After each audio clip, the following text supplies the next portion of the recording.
In the UK, ministers and military chiefs have concluded a briefing on the options open for military action against Syria. The meeting of Britain's National Security Council comes ahead of an emergency recall of Parliament. Legislators will vote on what measures to take. Now, this follows the presentation of the UK's draft resolution to the UN Security Council, which seeks authorization for necessary measures to protect civilians.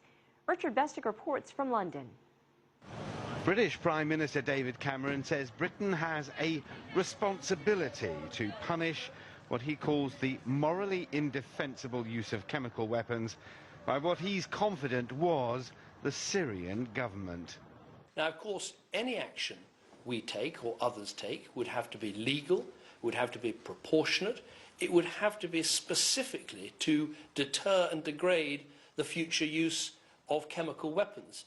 It's here, though, Mr Cameron will be required to make the case for a moral stance, the British Parliament.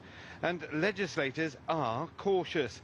The view among some in the UK that Tony Blair poisoned the well in 2003 when he committed British troops to the invasion of Iraq. As ministers and military chiefs gathered for a crisis meeting of the UK's National Security Council, they'll be aware of an opinion poll in Britain's most widely read newspaper, The Sun, showing among the population a 2-to-1 opposition against military action. I think Tony Blair made a lot of mistakes.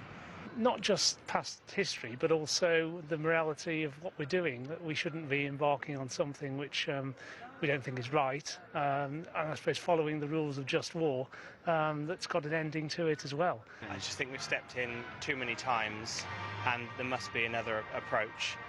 And the British government's got to be persuasive, both here locally and internationally, because while the moral high ground may have a feel-good factor, military action requires justification in law.